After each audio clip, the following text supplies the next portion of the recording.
പിന്നെ വണ്ടിയുടെ കുറേ സാധനങ്ങളൊക്കെ ഇപ്പോഴും കിടക്കണൊക്കെ ഉണ്ട്. കുറേ മറ്റേ ഭാരത് ബെൻസിനൊക്കെ എടുത്ത് മാറ്റി വയ്ക്കും. ഇത്രയും ആയാലോ ടേസ്റ്റ് ചെയ്ത് നല്ല ടേസ്റ്റ് ഉണ്ട്. ശരിക്കും ആപ്പിൾ പോലെ ഉണ്ട്.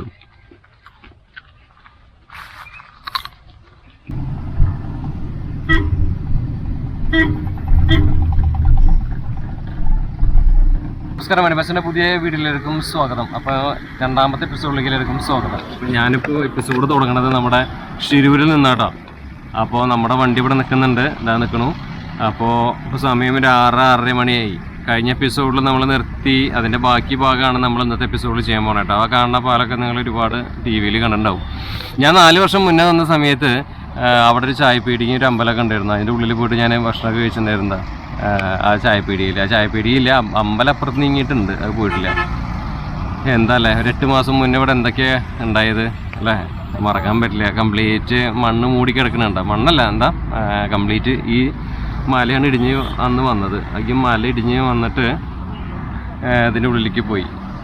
ആ നടുഭാഗത്തൊക്കെ ഇപ്പോൾ ശരിക്കും പറഞ്ഞാൽ ഇനി വേനൽക്കാലം ആവും തോറും ഇത് കംപ്ലീറ്റ് കാണാൻ പറ്റുമെന്ന് തോന്നണം. അങ്ങനെ നിൽക്കുന്നുണ്ട് കേട്ടോ, മണ്ണ് ഫില്ലായിട്ടാണ് നിൽക്കണേ. ഞാൻ അന്ന് വന്നിട്ടൊന്നും വീഡിയോ എടുത്തില്ല, കാരണം എന്താ വെച്ചാൽ അതൊരു മോശമാണെന്ന് തോന്നി. അതുകൊണ്ട് ഞാൻ വീഡിയോ എടുക്കായിരുന്നു. അന്ന് വീഡിയോ എടുത്തിട്ടുള്ള ആൾക്കാർക്ക് റീച്ചും കിട്ടിയിട്ടുണ്ട്. പക്ഷെ നമ്മളതൊരു ശരിയായിട്ടുള്ളൊരു കാര്യം ആയിട്ട് തോന്നിയില്ല, മരണത്തിനെ വിറ്റിട്ട് കാശുണ്ടാക്കണത്. അപ്പോൾ അതുകൊണ്ട് ഞാൻ ചെയ്തില്ല. എന്തായാലും ഇതൊക്കെയാണ് ഇവിടുത്തെ കാഴ്ചകൾ. ഒരുപാട് മറ്റേ ഒരു ഇലക്ട്രിസിറ്റിയുടെ സംഭവങ്ങളൊക്കെ അതൊക്കെ ഇവിടെ ഇപ്പോഴും കിടക്കുന്നുണ്ട്. പിന്നെ വണ്ടിയുടെ പാർട്സ്, ടയറൊക്കെ ഇപ്പോഴും കിടക്കുന്നുണ്ട്. ഞാൻ എനിക്കൊന്നും ഇറങ്ങിപ്പോണില്ല, ഡേഞ്ചറാണ്. പിന്നെ വണ്ടിയുടെ കുറേ സാധനങ്ങളൊക്കെ ഇപ്പോഴും കിടക്കണൊക്കെ ഉണ്ട്. കുറേ മറ്റേ ഭാരത് ബെൻസിനൊക്കെ എടുത്ത് മാറ്റി വയ്ക്കും. പിന്നെ മരങ്ങൾ അതൊക്കെ അടിഞ്ഞ് ഇപ്പോഴും കിടക്കുന്നുണ്ട്. എന്തായിരുന്നു ഒരു 8 മാസം മുന്നേ അറ്റത്ത് കിടക്കുന്നത്. സൂമില്ലാത്ത കാരണം പ്രശ്നം ഇത്. അറ്റത്തുള്ള അവിടെയാണ് വെള്ളം കടിച്ച് കയറി എല്ലാം പോയത്. ഈ ഒരു ഭാഗത്തു നിന്നല്ലേ അന്ന് ഇടിഞ്ഞ് ഇങ്ങനെ വന്നു. ഈ മല ഈ ഒരു ഭാഗത്തു നിന്ന് ഇങ്ങനെ വന്നു. ശരിക്കും പറഞ്ഞാൽ ഇപ്പോഴും ഒന്നും ചെയ്തിട്ടൊന്നുമില്ല. എപ്പോൾ വേണമെങ്കിൽ വീണ്ടും ഇറങ്ങി അത് വരാം കേട്ടോ. എപ്പോൾ വേണമെങ്കിലും ഇനിയും വരാം. അപ്പോൾ നമ്മളധികം സമയം ഇവിടെ കളയണില്ല, കാരണം നമുക്ക് പോകണം. എപ്പോഴും ആൾക്കാരൊക്കെ കാണാനൊക്കെ വന്ന് നിൽക്കുന്നുണ്ട്. എന്തൊക്കെയല്ലേ, എന്ത് കാണാൻ. എന്തായാലും അർജുന് വീണ്ടും ഒരു പ്രണാമം അർപ്പിച്ചുകൊണ്ട് നമുക്ക് യാത്ര തുടരാം. ഒരു 4 വർഷം മുന്നേ നമ്മളിതുപോലെ വീഡിയോ എടുക്കാൻ വന്ന സമയത്ത് ഞാൻ ഇതിനെക്കുറിച്ച് പറഞ്ഞിരുന്നു, ഡേഞ്ചറാണ് ഈ ഏരിയ എന്നൊക്കെ. അതിനുശേഷം ഒരു അപകടം ഉണ്ടായി. എന്തായാലും അർജുനെ എപ്പോഴും ഓർക്കുന്നു. നമ്മളവിടെ നിന്ന് അങ്ങനെ കയറി വണ്ടിയിൽ യാത്ര അങ്ങനെ തുടർന്ന് പോവുകയാണ്. അപ്പോൾ നമ്മുടെ ഈ ചേട്ടനാണ് ഇപ്പോൾ ഈ വണ്ടി ഓടിക്കണേ. പിന്നെ അപ്പോൾ എന്തൊക്കെ അനുഭവങ്ങൾ എന്തെങ്കിലും ഉണ്ടായിട്ടുണ്ടോ? വണ്ടി ഇതിന് മുന്നേ ഉണ്ടായിട്ടുള്ള RTOയുടെ ആ സംഭവം അല്ലേ, അത് വലിയൊരു അനുഭവമായിരിക്കും. RTO ഒക്കെ ആയിട്ട് ഈ വണ്ടിയുടെ ഒരു സംഭവത്തിൽ ഏറ്റവും വലിയ ബുദ്ധിമുട്ട് പറഞ്ഞാൽ ഇതിൽ കാലം മാറാനനുസരിച്ച് വാടകയൊന്നും കൂട്ടി കിട്ടുന്നില്ല. 4 വർഷം മുന്നേ ഞാൻ പറഞ്ഞിരുന്നു, വാടക എല്ലാ മേഖലയിലും മാറുന്നുണ്ട്, പക്ഷെ വാടക ഈ ഒരു ഒന്നും ഇതിൽ കൂട്ടുന്നില്ല, അല്ലെങ്കിൽ ഒരു പുരോഗതി ഈ ഒരു മേഖലയിൽ വരുന്നില്ല. ഡീസലിന്റെ വില കൂടുന്നുണ്ട്, പിന്നെ അതേമാതിരി ടോളിന്റെ ചാർജ് കൂടുന്നുണ്ട്, വാടക മാത്രം കൂടുന്നില്ല, ബാക്കിയുള്ള പോലീസ് ചാർജ് ഒക്കെ കൂടി വരുന്നുണ്ട്. ഡ്രൈവർക്ക് ബാറ്റ് കൊടുക്കണം ഒക്കെ കഴിഞ്ഞ് കഴിഞ്ഞാൽ അതെ, അതായത് 1 ലക്ഷത്തിന്റെ വാടക ഓടിയാൽ പോലും ബാലൻസ് ആകാൻ നിസ്സാര പൈസ കിട്ടുന്നുണ്ടാവുക. അതാണ് അവസ്ഥ. വല്ലാത്തൊരു ഇതിലേക്ക് പോയിക്കൊണ്ടിരിക്കുന്നത്. പിന്നെ ആൾക്കാർ എങ്ങനെ അതായത് ഗവൺമെന്റ് ജോലിയിൽ പോലീസ് ഡിപ്പാർട്ട്മെന്റ് ആണെങ്കിലും MVD ആണെങ്കിലും ആരാണെങ്കിലും ഇപ്പൊ ശരിക്കും പറഞ്ഞാൽ ഞാൻ എപ്പോഴും പറഞ്ഞ കാര്യമാണ്, ഈ ഒരു ഒറ്റ ടാക്സ് അടച്ച് അല്ലെങ്കിൽ നമ്മൾ ഇത് അടച്ച് പോകുകയാണെങ്കിൽ പിന്നെ എവിടെയും നമുക്ക് ഇതുപോലെ കയ്യിനെ മുകളിൽ മാർക്ക് ചെയ്തിട്ടോ അല്ലെങ്കിൽ സീൽ ചെയ്തിട്ടോ അല്ലെ നേരത്തൊരു ഫയല് കാണിച്ചു അതിൽ സീല് വെച്ച് മറ്റേ ഒരു ഇത് ഒട്ടിച്ചെന്നേക്കാണ്. അതുണ്ടെങ്കിൽ പിന്നെ ഒരു മാസിക്ക് വേണ്ട അല്ലേ, കൈക്കൂലി. അപ്പൊ ഇതൊക്കെയാണ് ഈ ലോറി ഫീൽഡിൽ അതിൽ ഒത്തൊരുമ ഇല്ലാത്തതിന്റെ കാരണമായിരിക്കും മേ ബി ഇങ്ങനെ.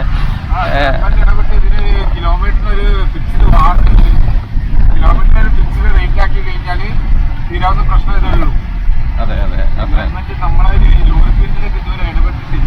ശരിക്കും പറഞ്ഞാൽ എനിക്കിപ്പോഴും അറിയാം, കോവിഡ് കാലത്തൊക്കെ ലോറി പറഞ്ഞാൽ എല്ലാവരും ഡ്രൈവർമാരെ എല്ലാവരും ബഹുമാനിച്ച കാണാം.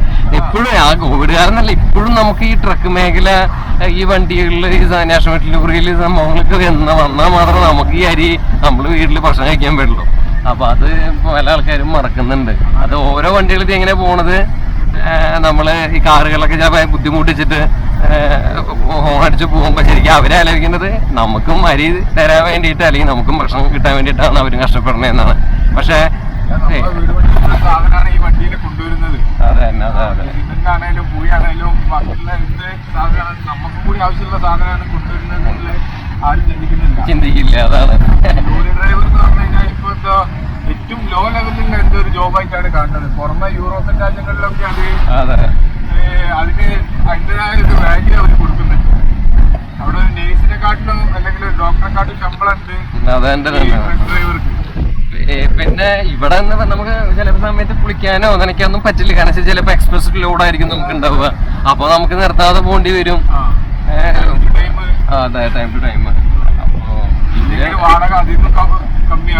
അതിൽ ഏജന്റുമാര് അവര് അടിച്ചു മാറ്റുന്ന പൈസ അത് വേറെ. ഒന്നും അറിയാതെ അവർക്ക് കുറെ പൈസ അങ്ങനെ കിട്ടും. വല്ലാത്തൊരു ദുരിതം പിടിച്ചൊരു ഇതാണ് ശരിക്കും പറയാ ഈ ലോറി ഫീൽഡിലുള്ള ആൾക്കാർ അനുഭവിക്കണേ. ശരിക്കും ഗവൺമെന്റ് ഇതിനൊക്കെ കാലം മാറി. അത് വികസനമാണ് ഇന്ത്യ എന്ന് പറയുമ്പോഴും നമുക്ക് ഇങ്ങനത്തെ ഈ ഒരു മേഖലയിൽ നമുക്ക് കുറച്ചുകൂടിയൊക്കെ പുരോഗതി വരേണ്ട ആവശ്യമാണ്. എന്തായാലും എനിക്ക് അങ്ങനെ തോന്നിയേക്കണത്. ഞാൻ 4 വർഷം മുന്നേയും പറഞ്ഞിരുന്നു പോലെ കൈക്കൂലിയൊക്കെ മേടിക്കും. നമ്മുടെ കേരളത്തിലൊക്കെ പിന്നെയും ഭേദമാണ്. കേരളം വിട്ടാണ് പുറത്തേക്കൊക്കെ പോയാൽ പിന്നെ ഭയങ്കര ശല്യമാണ്. മിനിറ്റിന് ഇവരുടെ ചെക്കിങ് ആണ്. അല്ലാത്ത ബുദ്ധിമുട്ടാണ്. നമ്മുടെ നാട്ടിൽ ടോറസൊക്കെയാണ് അങ്ങനെ പിടിക്കുന്നത് കണ്ടേക്കണേ. അല്ലാത്ത ബുദ്ധിമുട്ടാണ്. എന്തായാലും ഇതിനൊക്കെ എന്തെങ്കിലും ഒരു ഇതിപ്പോൾ എന്ത് വീഡിയോ എടുത്തിട്ട് ഇപ്പോൾ ഡാഷ് ക്യാമറ മുകളിൽ വീഡിയോ എടുത്ത് ഷൂട്ട് ചെയ്ത് നമ്മൾ ഇട്ടാൽ പോലും കാര്യമൊന്നുമില്ല. ഇത് എത്ര പേര് വ്ളോഗർമാർ ചെയ്തു, പ്രത്യേകിച്ച് കാര്യമൊന്നുമില്ല. എന്തായാലും വിഷമമാണ് എന്തായാലും. അപ്പോൾ നമ്മളങ്ങനെ യാത്ര തുടർന്നുകൊണ്ടിരിക്കുന്നു. പിന്നെ ഇനിയിപ്പോൾ അടുത്ത ഡെസ്റ്റിനേഷൻ ഏതാ? ഇനിയിപ്പോൾ അടുത്തത് ഇവിടുന്ന് വിട്ടാൽ അടുത്ത നമ്മൾ അങ്കോല എത്തും. അങ്കോല പിന്നെ നമ്മൾ യെല്ലാപ്പൂർ കാട്ടിലേക്ക് ഘാട്ട് റോഡുകളാണല്ലേ? ഘാട്ട് സെക്ഷനാണ്. അത് ഫോറസ്റ്റ് ഏരിയ ആണ് വരുന്നത്. പിന്നെ നമ്മൾ നേരെ മുകളിൽ കയറി ഹുബ്ലി എത്തും. അങ്ങനെയാണ് നമ്മുടെ റൂട്ട് വരുന്നത്. അപ്പോൾ ഒരാൾ കിടക്കുന്നുണ്ട്. ഇത് ഒരാൾ ഓടിക്കുമ്പോൾ ഒരാളിങ്ങനെ കിടക്കും. അങ്ങനെയാണ് ഇതിൻ്റെ കാര്യം. പിന്നെ എക്സ്പ്രസ് ലോഡാക്കി ആകുമ്പോൾ ഭക്ഷണം ഉണ്ടാക്കാനൊന്നും പറ്റില്ല. നമ്മൾ വെച്ച് ഉണ്ടാക്കണമൊന്നുമില്ല. അതിന് ഹോട്ടലിൽ നിന്ന് കഴിക്കേണ്ടി വരും. അങ്ങനെ കുറേ ബുദ്ധിമുട്ടുകളൊക്കെ ഉണ്ട്. അപ്പോൾ അതിങ്ങനെ യാത്ര തോന്നും. ഇനിയിപ്പോൾ നമുക്ക് മെയിൻ സ്ഥലത്തെത്തുമ്പോൾ ഞാൻ ഓരോ സ്ഥലങ്ങൾ കാണിക്കാം. അതിന് ലെങ്ത് കൂട്ടിയിട്ട് നമ്മൾ വെറുപ്പിക്കേണ്ടെന്ന് വിചാരിച്ചിട്ടാണ് കേട്ടോ മെയിൻ സ്ഥലങ്ങൾ കാണിക്കണം. ചിലവരൊക്കെ പറയും കുറേ റോഡ് കാണിക്കുന്നൊക്കെ പറയും. പക്ഷെ നമ്മൾ ഈ റോഡ് കൂടുതൽ കാണിച്ചാൽ ഇത് 50 മിനിറ്റ് 60 മിനിറ്റ് ഒക്കെ ആണെങ്കിൽ ഇത് അപ്ലോഡ് ചെയ്ത് വരുമ്പോൾ ആൾക്കാർ കാണാണ്ടാവില്ല. അപ്പോൾ അതുകൊണ്ട് നമ്മളൊരു 20 മിനിറ്റ് 25 മിനിറ്റിൻ്റെ ഉള്ളിൽ അവസാനിപ്പിക്കാൻ വേണ്ടിയിട്ടാണ് നമ്മളിങ്ങനെ പറഞ്ഞു പോണത്. ഓക്കെ, അപ്പോൾ എന്തായാലും ഷിരൂര് കയറി അർജുനൻ്റെ സ്ഥലം കണ്ടു. എന്തായാലും ഭയങ്കര വിഷമം തോന്നി ആ സ്ഥലമൊക്കെ കണ്ടപ്പോൾ.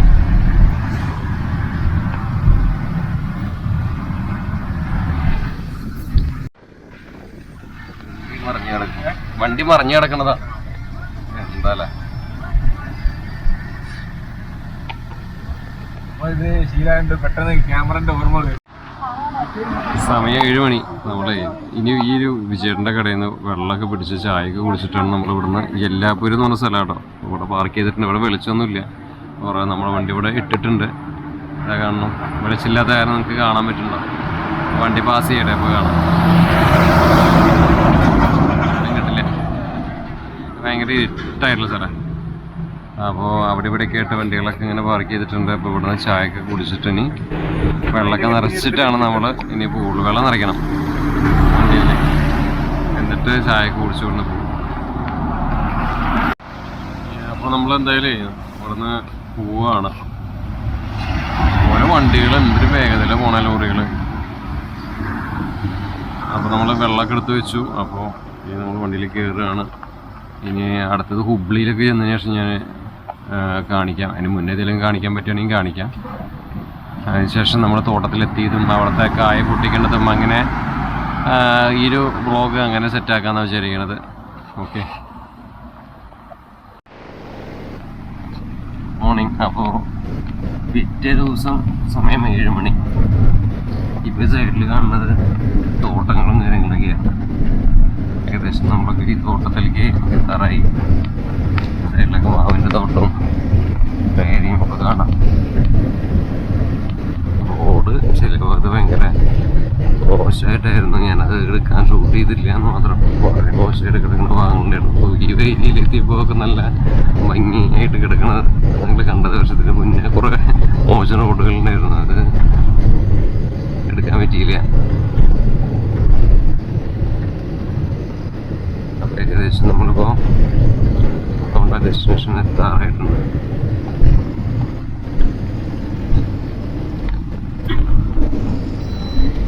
നമ്മുടെ കുറച്ച് പേരുകളുണ്ട്. ഇങ്ങനെയൊക്കെയാണെങ്കിൽ കുറേ ജീവിതം കാഴ്ചകൾ ഈ ചെറിയൊരു സ്ഥലത്ത് നമ്മുടെ വീടാക്കി മാറ്റും. മേടിച്ചതാണ്. പിന്നെ വരണ വഴിയിൽ ഒരു ബ്രെഡ് രാത്രിയിൽ മേടിച്ചു. ഇതുപോലെ ബ്രേക്ക്ഫാസ്റ്റ് ആയിട്ട് ഏരിയയിൽ ഭക്ഷണം ചിലപ്പോൾ കിട്ടാൻ വഴിയില്ല എന്നൊക്കെ പറഞ്ഞു. തോട്ടത്തിൻ്റെ ഉള്ളിലേക്ക് പോയല്ലേ.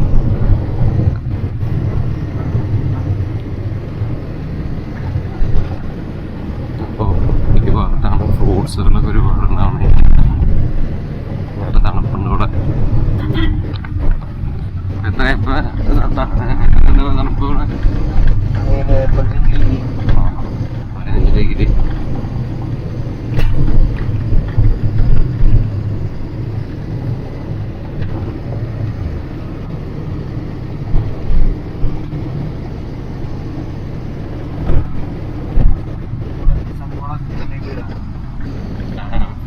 ഇരിക്കില്ല, കേറാറായി.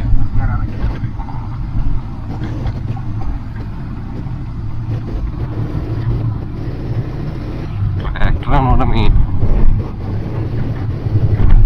ഡബിള് മറ്റേ ട്രാക്ടർ ട്രെയിലർ പിടിപ്പിച്ചിട്ടുള്ള വണ്ടികൾ. കാരണം വഴിയിൽ കുറേ നല്ല കാഴ്ചകളുണ്ടായിരുന്നു, ഒന്നും എടുക്കാൻ പറ്റിയില്ല. രാത്രി കാരണം ആവശ്യമെടുത്താലും ക്ലാരിറ്റി ഉണ്ടാവില്ല. പിന്നെ മാത്രമല്ല റോഡ് ശോകയുള്ള ഭാഗങ്ങളൊക്കെ ഉണ്ടായിരുന്നു, അതൊക്കെ പൊളിച്ചിട്ട് പണിയാണ് കേട്ടോ. പണിതോണ്ടിരിക്കുകയാണ്, പണി കഴിഞ്ഞ് സൂപ്പറാകും. പക്ഷെ അതൊന്നും എടുക്കാൻ പറ്റിയില്ല. പിന്നെ അതുപോലെ തന്നെ രാത്രിയിലത്തെ കുറേ നല്ല കാഴ്ചകളുണ്ടായിരുന്നു, അതൊന്നും നിങ്ങളിലേക്ക് എത്തിക്കാൻ പറ്റിയില്ല. ഹുബ്ലി നമ്മളന്നേരം അവിടുന്ന് പോകുന്നതിന് ശേഷം പിന്നെ ഹുബ്ലി എത്തി. ഹുബ്ലിയിൽ നിന്ന് ഞങ്ങൾ ഹുബ്ലി എത്തിനേക്കാൾ മുന്നേ ഞങ്ങൾ ഭക്ഷണം ഡിന്നർ കഴിച്ചു. അതിന് ശേഷം ഹുബ്ലി എത്തി. ഹുബ്ലിയിൽ നിന്ന് നമ്മളിങ്ങനെ പോന്നു. ഞാൻ ഹുബ്ലി എത്തിയിട്ട് കുറച്ച് ഷൂട്ട് ചെയ്യാന്നൊക്കെ വിചാരിച്ചിരുന്നു, പക്ഷെ ഒന്നും നടന്നില്ല. പിന്നെ നമ്മളിപ്പോൾ ഈ ഏരിയയിൽ എത്തുമ്പോഴാണ് രാവിലെ ഇന്നലെ രാത്രി ഒന്ന് കണ്ടിന്യൂ ആയിട്ട് ഇങ്ങനെ മാറി മാറി രണ്ടുപേരും മാറി ഓടിച്ച് പോന്നു.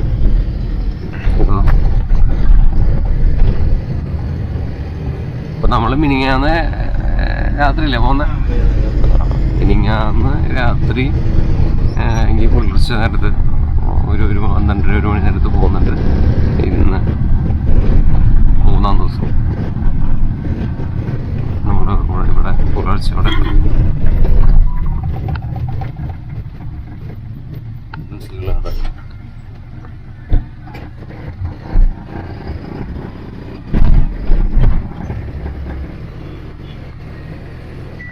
ലെഫ്റ്റ്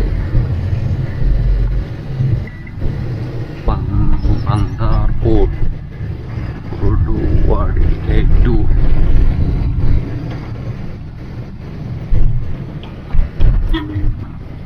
ചെറുക്കത്തോട്ട് സ്കൂട്ടിലേക്ക് പോകണം. കുട്ടികൾ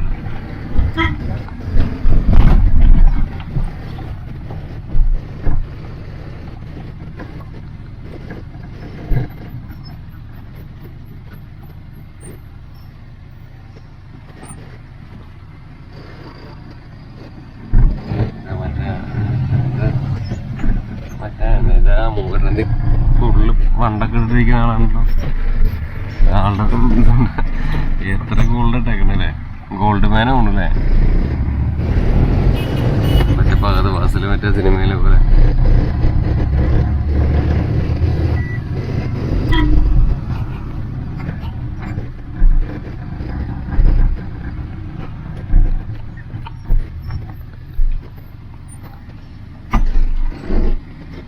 ചെറിയൊരു സ്പേസിൽ നിന്ന് ഞാനും കടന്നേട്ടാ.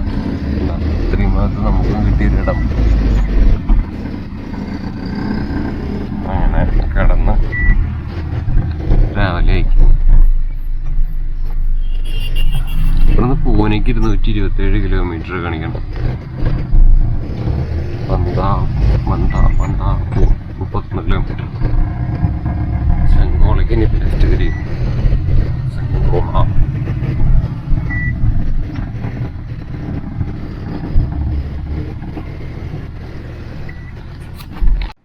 ബ്രേക്ക്ഫാസ്റ്റ് പറഞ്ഞപ്പോഴാ ഇവിടെ വടാപ്പാവ് അല്ലേ? അതാണ് മെയിനായിട്ട് കിട്ടുക. പിടി എന്തൊക്കെയോ പല എന്താ മറ്റേ കുറെ പാനിപ്പൂരി എന്താ പോലത്തെ സാധനങ്ങളൊക്കെ ഇരിക്കുന്നുണ്ടല്ലേ?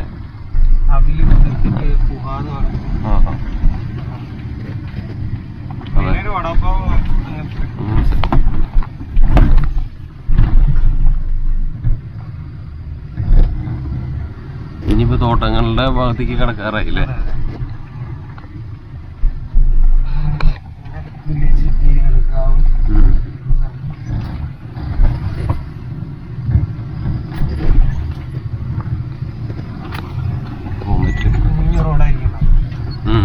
ഇവിടുന്ന് തിരികല്ലേ?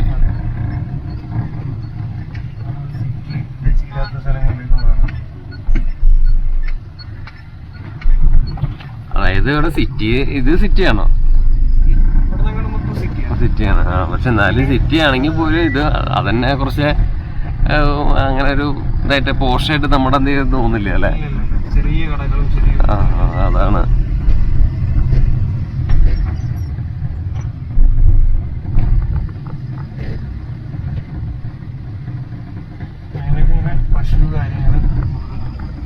കൃഷി തന്നെ മെയിൻ. ഈ മണ്ണിന്റെ പ്രത്യേകതയാവൂല്ലേ ഇവിടെ ഇങ്ങനെ ഫ്രൂട്ട്സ് ഒക്കെ ഉണ്ടാണ്. തണുപ്പും ഇവിടെ തണുപ്പ് എപ്പോഴും ഉണ്ടാവുമോ?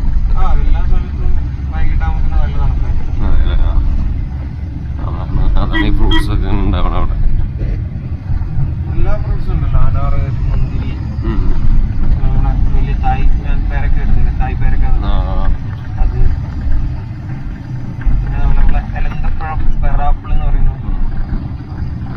സപ്പോട്ട കണ്ടിട്ടില്ല. പിന്നെ വേറെ ഫ്രൂട്ട് ഉണ്ടാവണം മെയിനായിട്ട് തന്നെ.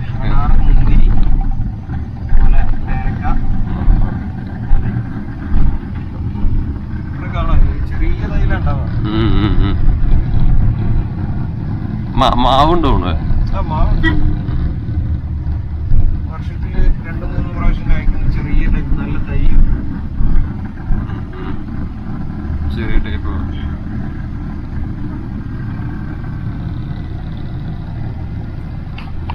മണ്ടിയാണ്. അതൊക്കെ അല്ലേ അവരെ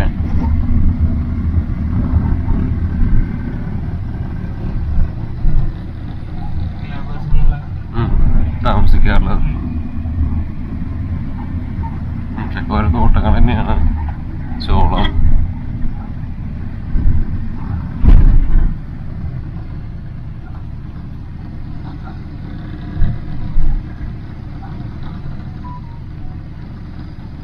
ഞങ്ങള് അതിന് മുന്നേ എവിടെയോ മഹാരാഷ്ട്ര ഭാഗത്തോണം കുറച്ചുകൂടി അങ്ങോട്ട് നീങ്ങിയിട്ടുള്ള ഭാഗം. അവിടെ നിന്ന് ഞങ്ങള് മറ്റേ തണ്ണിമത്തല്ലേ അത് കയറ്റിട്ടാ പോകുന്നുണ്ടായിരുന്നു.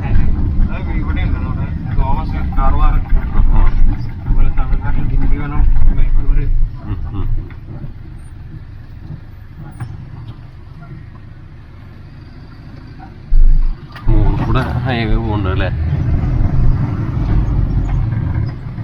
അത് പൂനെ പോണതാവും.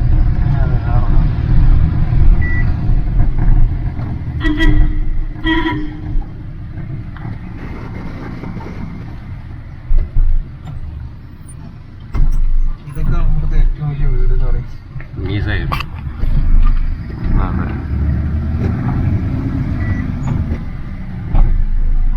ഇങ്ങനെയൊക്കെ കയറ്റിയാണ് വലിയ പണക്കാരനാവൂല്ലേ? തോട്ടത്തിനോടാവും. ഇവിടെയൊക്കെ അത്ര സ്ഥലത്തിനൊന്നും വിലയുണ്ടാവില്ല അല്ലേ?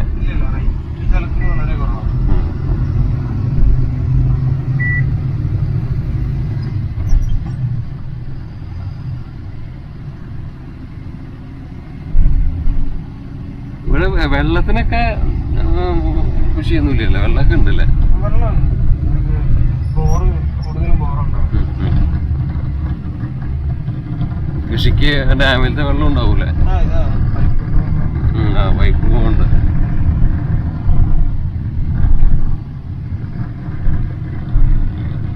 പുളിയൊക്കെ ഉണ്ട്, പുളിയൊക്കെ നമ്മുടെ നാട്ടിലെ പുളി പോലത്തെ.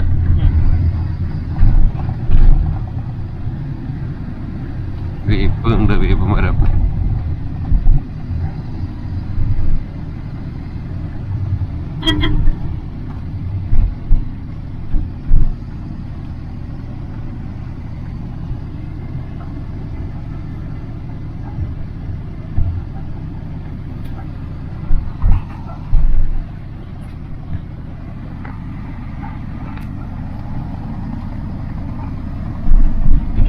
സൈഡിലെ മുന്തിരി, വാഴയുണ്ട്, വാഴ.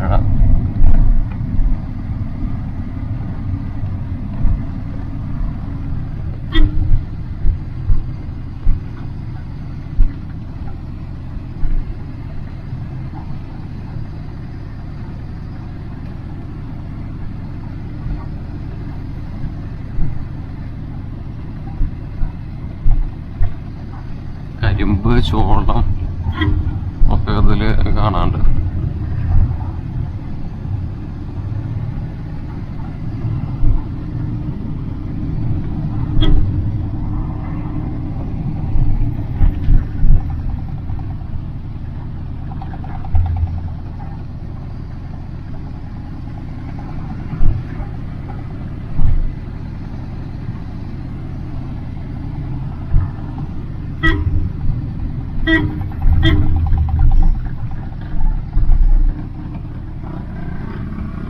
ചോളാണ്, ചോളം.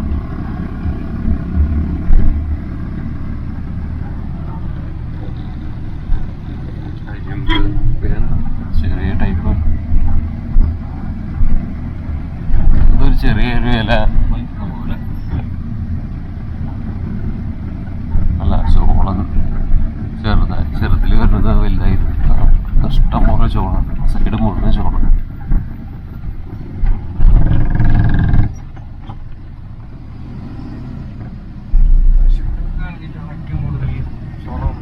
ഉണ്ടാക്കുന്നല്ലേ?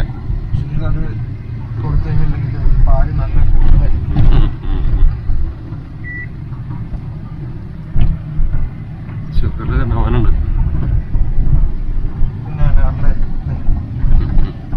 അനാറല്ലേ?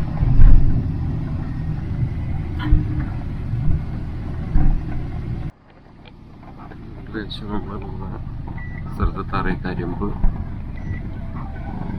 ക്ഷീണൊക്കെ വെച്ചിട്ട് പൊട്ടിച്ചിട്ടുണ്ടല്ലോ. കരിമ്പ് വിളവെടുത്തതാണ്.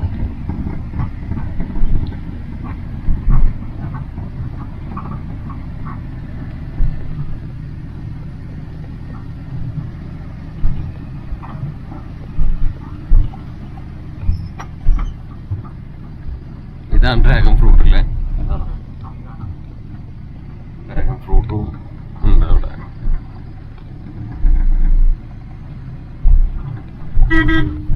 പേര നോക്കണം, ഇവിടൊക്കെ ചെറിയ തയ്യ ഇഷ്ടം പോലെ പേരക്കായുണ്ട്.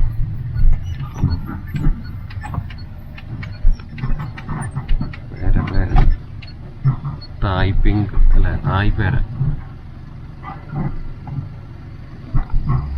ഇത് മറ്റേ സീതാമണിയാണ്.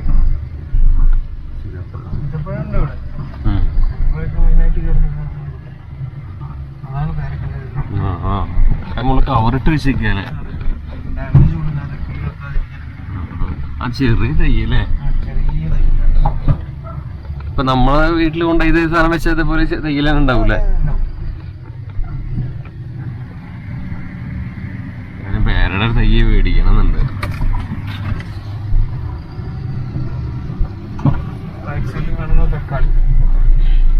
തക്കാളി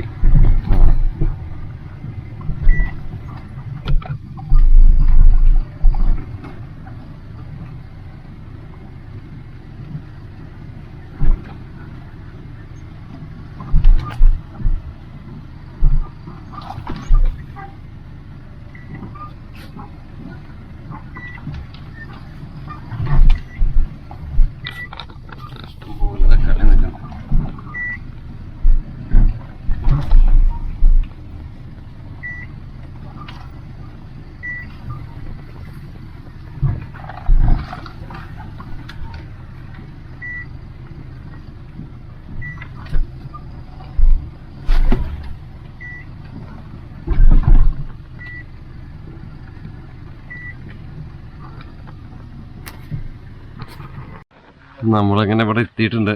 ഇതാണ് നമ്മുടെ വണ്ടി, നമ്മുടെ തോട്ടത്തിൽ. ഇത് ഇലന്തപ്പഴത്തിൻ്റെ തോട്ടം. എന്താ ഇത് തക്കാളിക്ക്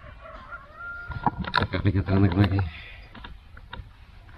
ഇഷ്ടംപോലെ തക്കാളികളാ നിലത്ത് മുട്ടിയിട്ട് കിടക്കണേക്ക് തക്കാളി. ഇത് നല്ലൊരു കൃഷി രീതിയാണ് അവരുടെ. ഇത് എലന്തപ്പഴം. ഞാൻ എൻ്റെ വീട്ടിൽ കുറേ ഫ്രൂട്ട്സ് ചെടികൾ വെച്ച് പിടിപ്പിച്ചിട്ടുണ്ട്. അതിലത്തെ ഒന്നാണ് എലന്തപ്പഴം. ഞാനും നട്ടിട്ടുണ്ട് കുറേ എലന്തപ്പഴം. എലന്തപ്പഴം പൊട്ടിച്ച് നോക്കാം. അതാണ് എലന്തപ്പഴം. നല്ല സ്വീറ്റാ. അമ്മ എത്ര എലന്തപ്പഴം. ഇത് ഫ്രഷായിട്ട് പൊടിച്ച് തിന്നാം. നല്ല മധുരമുണ്ട്. കൊലകൊലയായിട്ട് നിൽക്കണേ.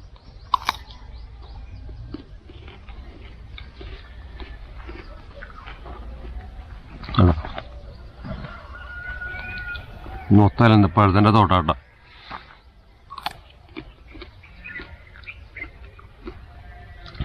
എന്താ അല്ലേ ഈ സാധനമൊക്കെ.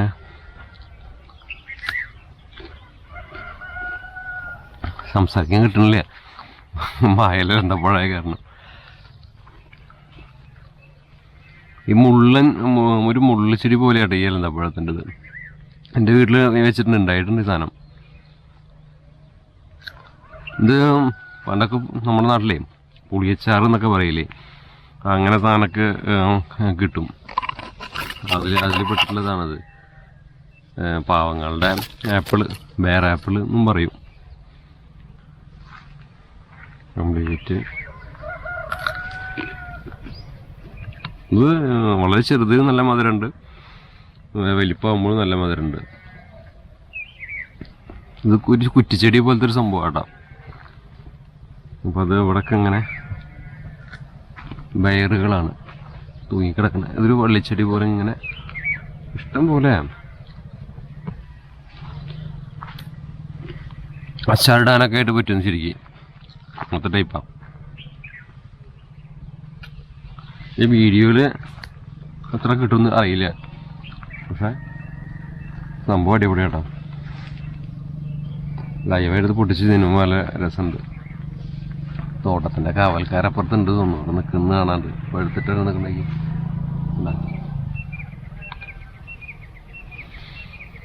മൊത്തം വേറാണ്. ഇനി അങ്ങോട്ട് മാറിയാലേ കുറേ വേറെ തോട്ടം പേരും കാര്യങ്ങളൊക്കെ ഉണ്ട്.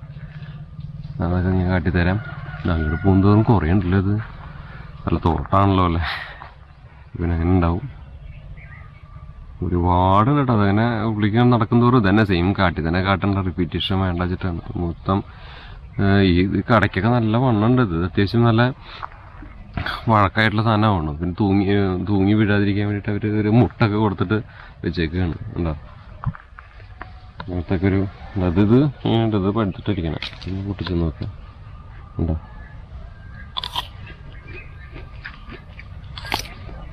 എൻ്റെ അമ്മോ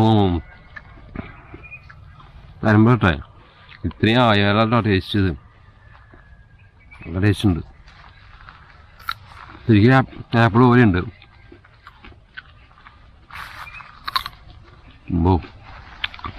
രക്ഷയില്ല.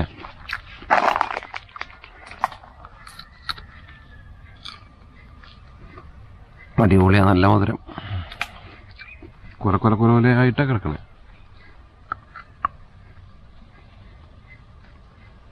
ഇതേ കുറേ ഉണ്ടാവും തോന്നുന്നുള്ളൂ ഈ സാധനം. ഇതിനൊന്നൊരു